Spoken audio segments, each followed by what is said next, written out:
Hey, welcome to Life in the Leadership Lane. I'm your host, Bruce Waller, where I get to talk to leaders that are making a difference in the workplace and in our communities.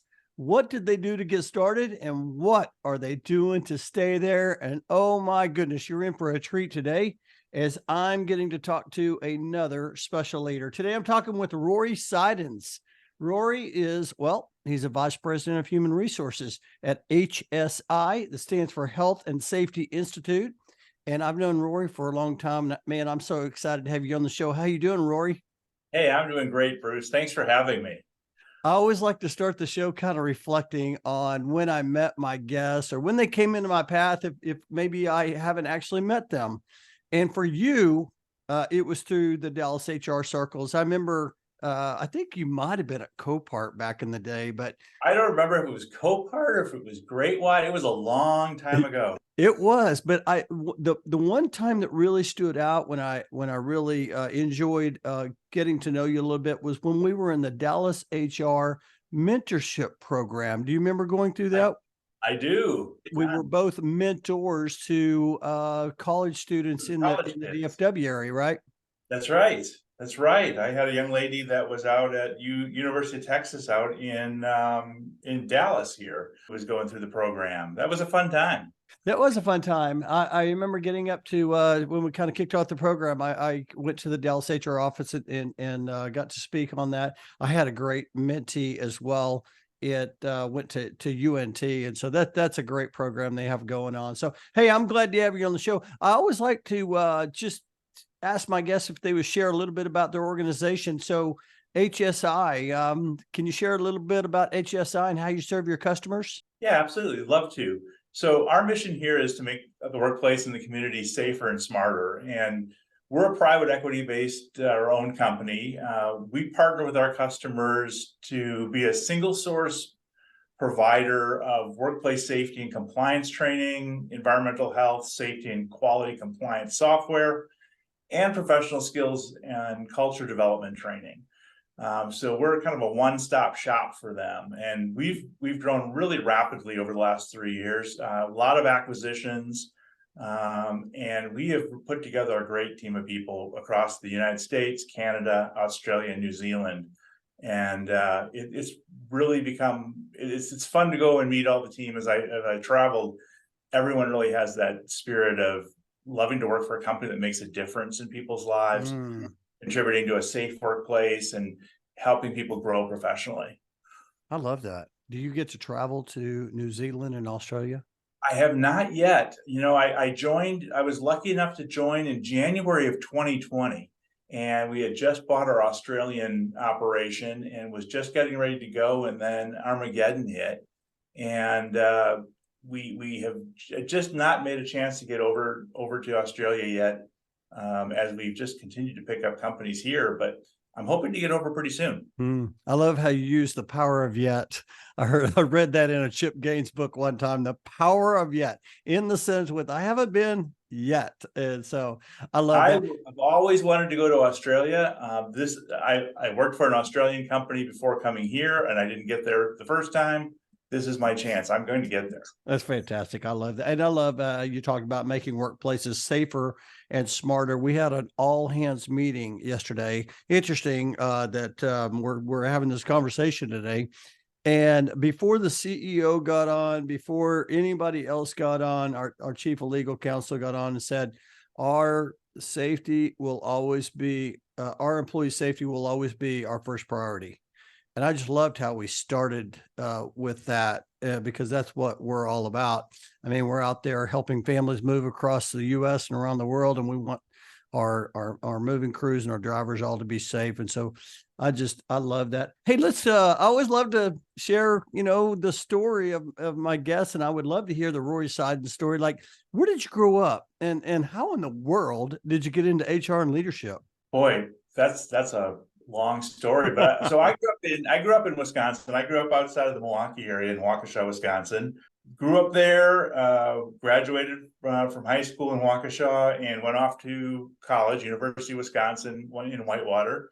After my first year, I came up a little short on cash, and like most poor college students, I took the summer to go get a summer job and wound up working for a large wholesale and retailer in the area, clerking in their HR and benefits office, just doing some office work. And I figured it would just be a summer job. I was working inside. It was a pretty easy deal. And it came to be the end of the summer, and I went to quit and go back to school, and they talked me into staying and said, hey, listen, you've done a great job. We'll help you go back to school, but we want you to work. So I wound up turning a summer job into what wound up being almost a 13-year career with them, and took that clerk job all the way up to a director role with that company, and got to learn really the ins and outs of HR and business while getting my degrees at the same time. It was a fantastic opportunity. Bruce, it was interesting. I'm an accidental HR person, and everyone it's funny, the more people I talk to in this business, the more similar stories I hear. Same thing on the safety side, right? Working with HSI, we deal with a lot of safety professionals. And it's funny when you talk to those safety professionals, how did you become a safety professional? Well, it's funny, this one day I wound up doing this and I loved it, and here I am. That's kind of my story. I went to, I started in clerking in HR, and then started helping in labor relations, and I worked with people in the warehouse and worked with the folks in trucking, and then worked out in retail for a while with our labor unions there, and got to do and volunteer for projects that a lot of folks didn't want to volunteer for, but I got to travel, and I was 20 something years old. And, when you can travel for free and, eat out and do all that cool stuff, and, oh, by the way, get paid for it, it was a pretty good deal. And so I wound up the last 3 years of my career with that company, that was Fleming Companies. I wound up spending my last 3 years with a division out of La Crosse, Wisconsin, taking them from the worst performing division to the best performing division, and fixing a bunch of labor relations and employee issues, and really just taking a team that was not working well together and helping them resolve those issues and come together to really take care of business. And it was a lot of fun. And that's where I really found out what I love to do. I love to fix things. I love to build things. And, oh, by the way, I love to learn new stuff along the way. I took that experience, went to another company. I followed one of my mentors from Fleming down here to Dallas, to a small private equity company that was building a building supply company out of mom and pop acquisitions, and got to help put that company together out of parts and pieces, and in the process learned how to take a company public. That was an experience that I had not bargained for. If you would have told me, hey, let's go do that, I don't know that I probably would have signed up for it then. I don't know if I'd sign up for it now. But it was a great experience, and I learned a ton of stuff. Got to spend some quality time learning from some really talented people, grew with them, left there, went to another private equity company that was doing similar stuff, but in the transportation business, and helped them spin up a business and then sell that business off, which took me to Copart, which is a technology company essentially that does auto auctions worldwide. Got some experience in the technology industry, which was completely different from manufacturing and that blue collar field that I'd been working in, but really gave me an appreciation for the technology folks and the high tech side of business and talent, which led me here to HSI. And it's been a really great run over the last, I can't believe it's almost been 30 years. It's crazy. But I think the best thing of the whole time that I look back has been the people I got to work with, things that I got exposed to. And, I've been blessed to work with some really talented, smart people. And you talk about the smartest person in the room. I've been lucky enough not to be the smartest person in the room a lot of the time, and being able to learn from people that have done some amazing things and have made some pretty amazing mistakes too. And, have learned from that. And I think that's the best part of HR is you never know what you're walking into every day. But whatever it is, our job is to help make it better, help keep things on the rails and keep things moving forward. Man, that's so good. There is so much here. Do you get back to Wisconsin much? Not anymore. Mm-hmm. My family's here now. Yeah. We finally got my mom's very up in age, so she's finally moved down here. We got her out of the snow, and so my family is here now. I only go back if we have to, but I haven't missed a winter since we moved. But you probably still root on those Badgers. Badgers and Packers, yes, sir. Badgers and Packers. I love that. Well, that's great. I love the story because there's so much there. From taking chances, right? You like, hey, I'm going to take a chance on this. I'm going to move to Dallas. I'm going to follow my mentor.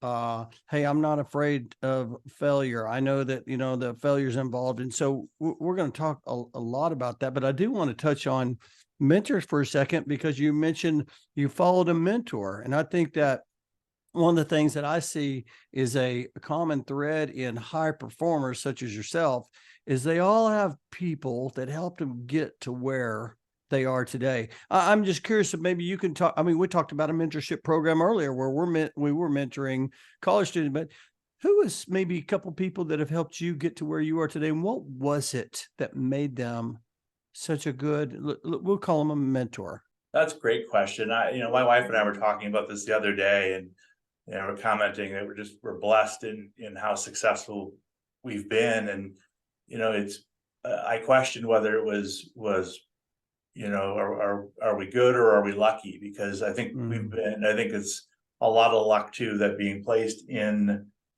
proximity to some really great people that have helped me grow and put me into situations that gave me an opportunity to do things, that let me try things that I probably wouldn't have tried on my own. And in some cases they were good decisions, and other times maybe not so much, but I learned what I didn't want to do.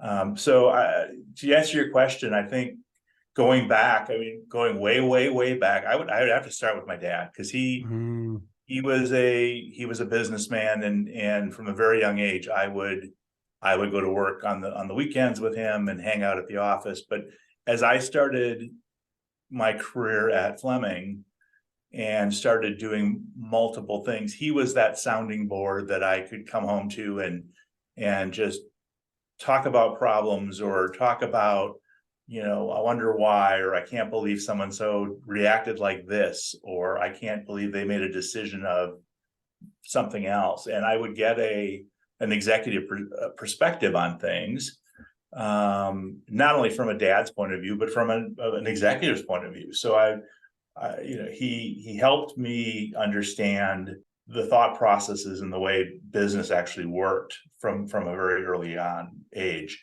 But going a little bit further than that, I would say one of the gentlemen that I would consider a very big mentor to me was Ken Mulkey. He was at the time a vice president with Fleming Companies.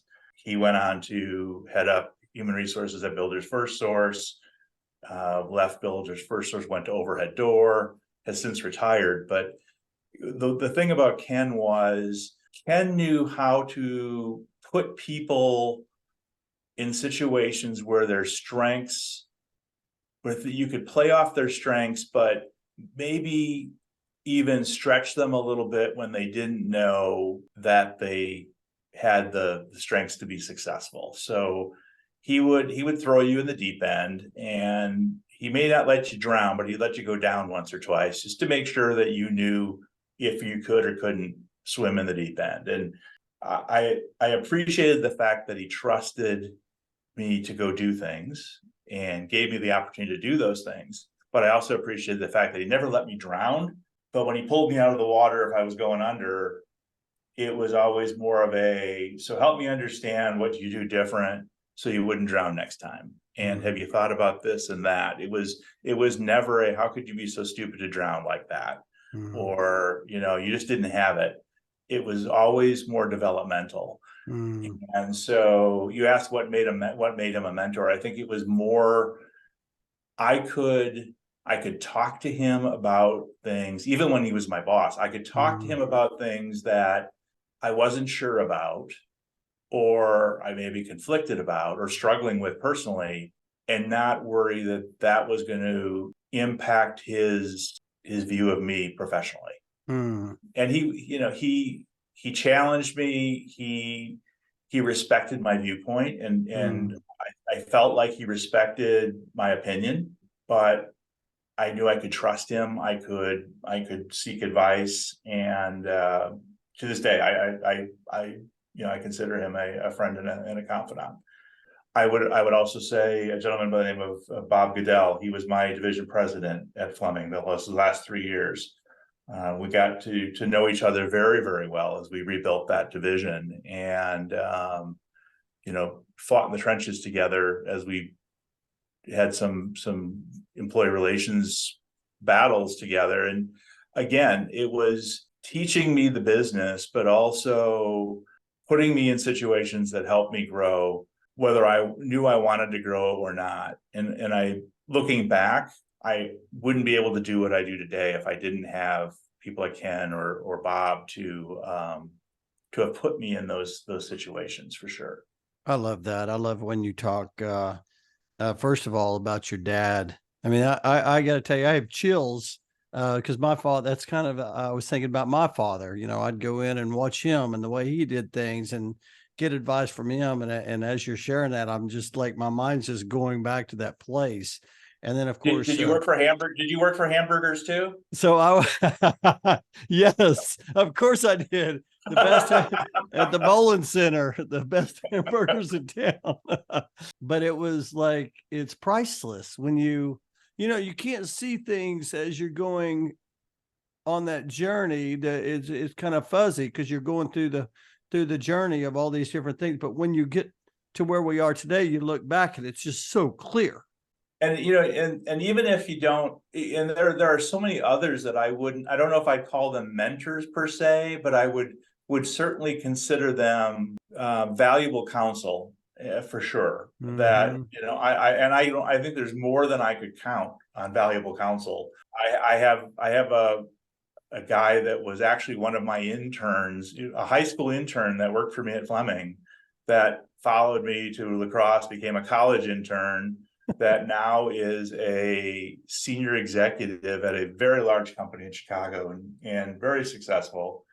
That I think we flipped spots somewhere around. I don't know when, but at some point we went from me mentoring him to him mentoring me, or somehow we became therapists to each other, because Mm, it's just that relationship grows, and you develop that level of trust, and you can't rush those things. You can't force those things. I think that they just happen by good people going, circling with good people. I've been very lucky. I'm glad you said that. There's some people listening right now that needed to hear that too. And that is, you can't rush this. You can't force this.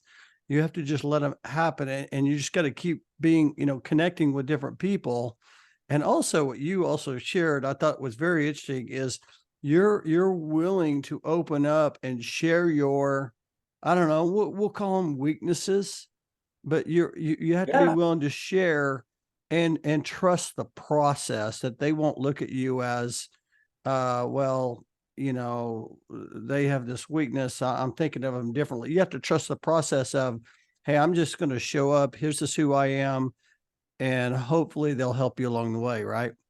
Well, I think being genuine is Yeah. the best thing you can do. And Yeah. maybe I think that's the other piece with the mentorship relationship is, you're getting the genuine product when you're talking to Mm, them too. You're not getting the glazed donut, you're getting the truth. They're going to tell you the truth, and it might sting, but you mm, need someone that can tell you something that might sting, because in many cases, no one else will. yeah. And or the people that will are the people you don't want to tell you it's going to sting, because you want to get someone else to tell you before they do, so you can Yeah. fix it. And I know when I've been in between roles and I've been networking, some of the things I've done is reach out to people that I'd never met before that were in roles that I was interested in, and just said, hey, can I buy you a cup of coffee? would just like to understand, what I could be doing to get into this industry or this area. And just having those conversations, one, you can make a new friend that way, and it really can open up your network, which is always a great thing. But two, you can find out, things that you may not have known you were interested in, and opportunities present themselves in really crazy ways. So yeah, I'm a big fan of just getting out there, and the more people you talk to, the better things are. I love that. I love that. I tell people all the time, I built my career one coffee at a time. Everybody And likes to be helpful. I think.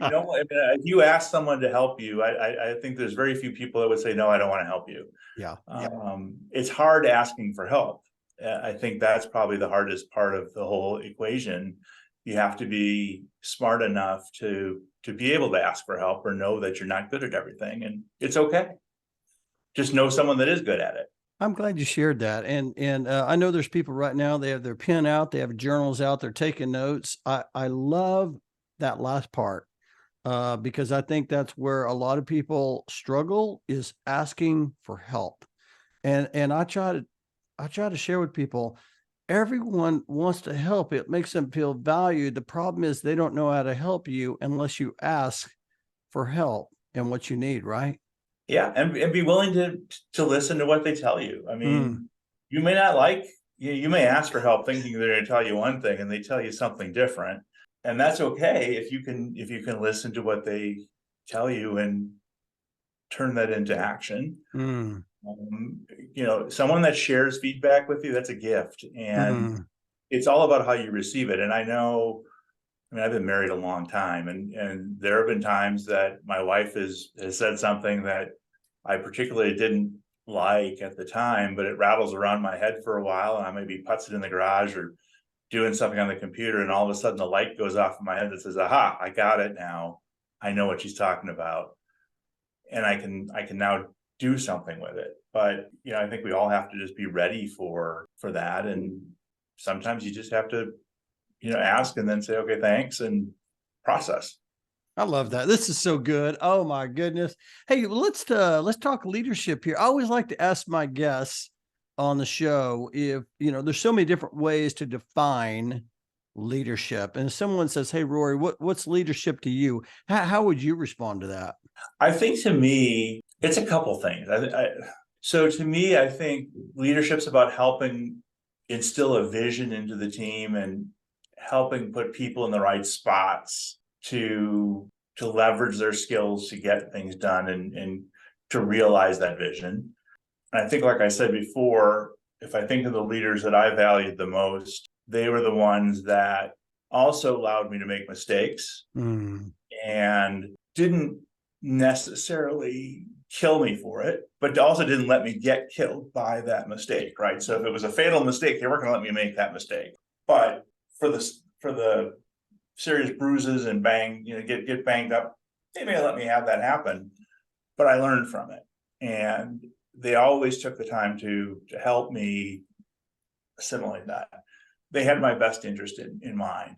I also think as a leader, you also have to be fair, equitable, and willing to do the things you're asking your people to do, and recognizing that you may not always be right, but you do have to lead by example. You can't just tell people what to do and expect them to just go. There's a degree of listening that has to happen there. I love that. I love all of that. I love the first part, because I do think vision is a key piece, because you have to be able to cast that vision, right? And you talk about getting the people in the right seats, but what I wrote down was have others' best interests. And I think that's so important, as you talk about that. Hey, you posted something on LinkedIn, and I can't remember exactly where I saw it, but it was around return. I was just wondering, I think you shared something around return on people. Yeah. So, and when I heard that, I was just like, that just sounds different, right? Because we're always talking about ROI, return on investment. But when you put return on people, it just hit me differently. And I was like, well, I want to talk to Rory about that. Talk a little bit about the return on people and how you view that. And maybe, I don't know, give the listeners a couple of tips on some things you do or have done to get great returns on people. Yeah, so that's something I picked up at Fleming and Builders First Source. It was, so when I look at return on people, there's a couple ways I look at it. Okay. It's first from a math formula. It's easy. It's a measurement that I can use from a scorecard perspective to see if we're getting more bang for our buck out of the labor that we're putting into the business. So total revenue divided by full-time equivalent headcount, or total revenue divided by payroll cost, or total profit divided by payroll cost, gives me a ratio that tells me over time, am I, for every dollar or every person I bring into the organization, am I getting more for the business than I did before? Which means that the things I'm putting into the business, or the labor that, you know, whether it be training and development, or am I hiring better people, are those things mattering and actually returning better results for the business? So from a math or financial side, I can measure it that way. But I also look at it a little softer and so the CFO people listening will squirm in their chairs a little bit, because that soft HR math that they hate. But when we look at programs like training and development, Okay. or talent management, it's a little softer and squishier. But when I put a program together on, like, let's say, a leadership development program, and I take the cost of that program, if I, you know, whatever those hard costs are, and I can divide the labor, my leadership labor, into that hard cost at the beginning, and then I can somehow correlate that to some outcomes, whether that be engagement score tied to that manager. So, you know, my manager is an effective leader, my manager, you know, does nice one-on-ones, whatever those engagement survey scores may be that tie to the manager. Can I track essentially a net promoter score, pardon me, for employees to that investment, to say, when I put $1 in, I get X in an improvement in employee promoter score, right? So I'm always looking for ways to measure that kind of stuff, because I think a lot of times HR is viewed as an administrative department that really is not a value add, or it's a cost department, not a revenue department. But I think I can show value, and I can calculate real dollars if I figure out what the right metrics are and tie it in. Now, from a CFO perspective, it is soft math. I get it.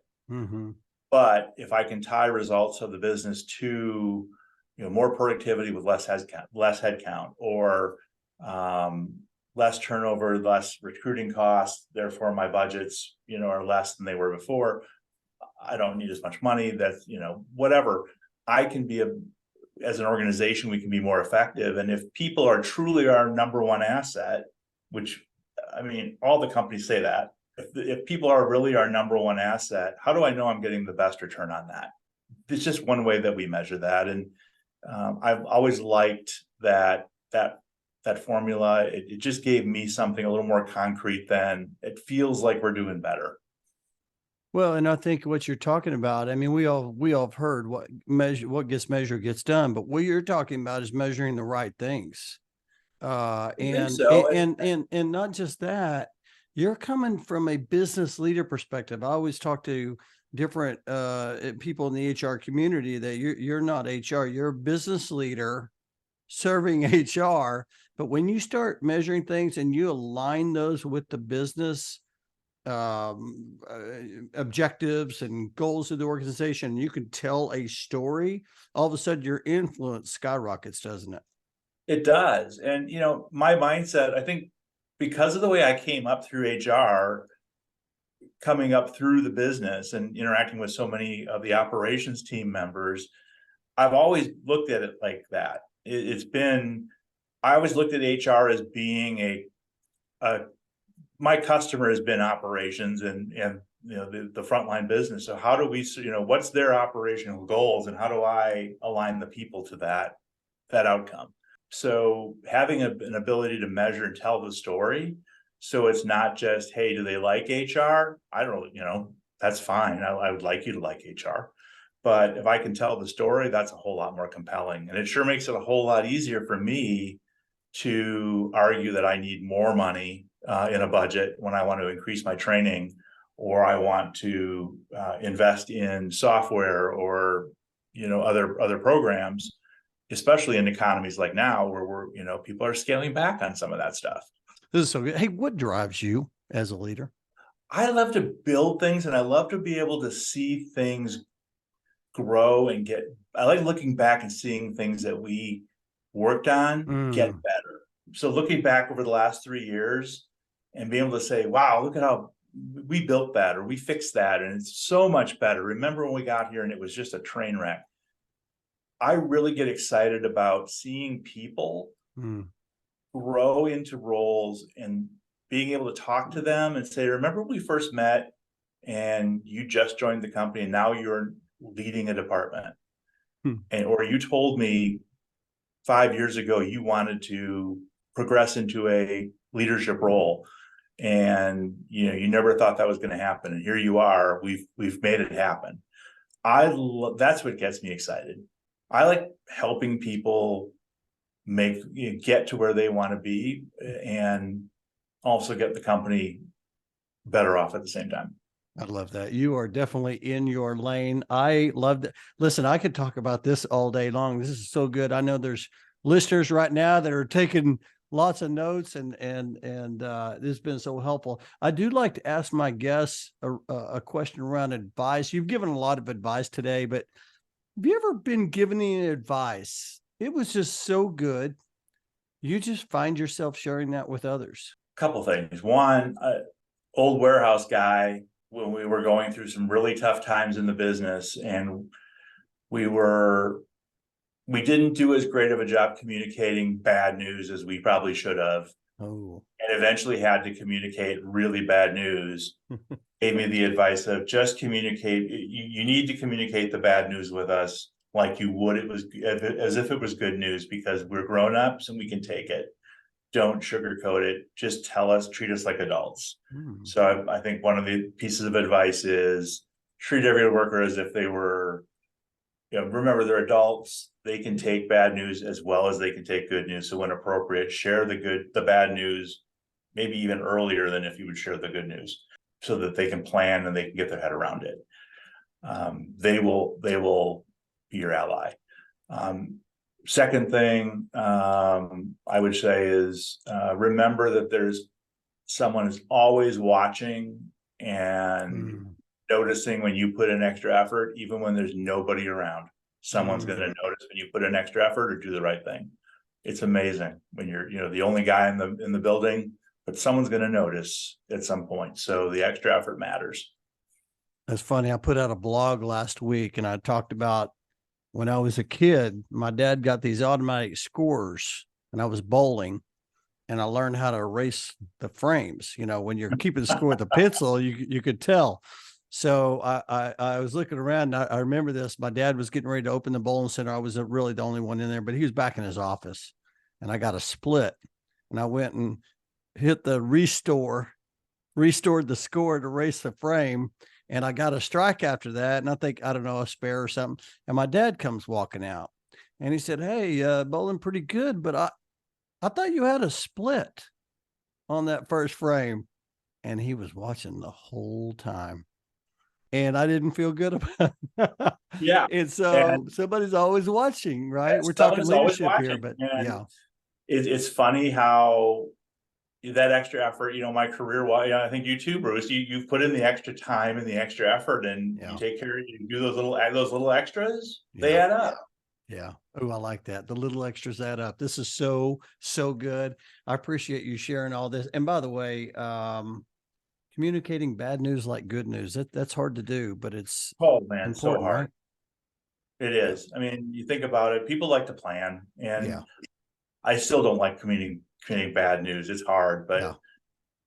I will always and forever. I can see him. His name is John. I can see him in my head, and to this day when we're doing tough discussions, Yeah. he rings in my head. That's awesome. I love that. That's a great story and great advice. Because I've been the same way. I just let people know. They just want to know.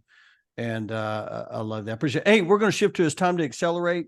I got a fun few questions. I'm curious, would you rather read a book or listen to the book on Audible or a podcast? I'm a podcast or book on tape or book on. So I just dated myself. Book on Because book on whatever it is. Right. Yeah. Yeah. Book on Audible or on audio. Yes. Let's Yeah, say audio. I was telling my brother the other day, I said, yeah, I remember that first Maxwell leadership cassette tape. And he said, Bruce, don't say cassette tape. Just say audio, man. Book on tape. No, Dad. And that's not. Yeah. I love it. I see my son shaking his head now. I talk about great leaders or grateful leaders. What are you grateful for, Rory? I'm grateful for my family putting up with the time that I've had to put into my career. I've been blessed that way. And I'm also grateful for being put in front of such great people and to work for over the last 30 years. It's made a difference. It's made me enjoy what I do. Yeah. Yeah. Well, I'm grateful for you being on the show today. This has been so good. I got a couple more questions. One of those is, what energizes you, like outside of work? What gets you going?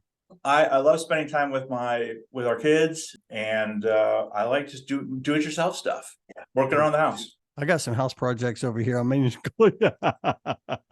my wife's got a list, Bruce. Yeah, I'm set for a while. Yeah. I love it. Last question, Rory, probably my favorite.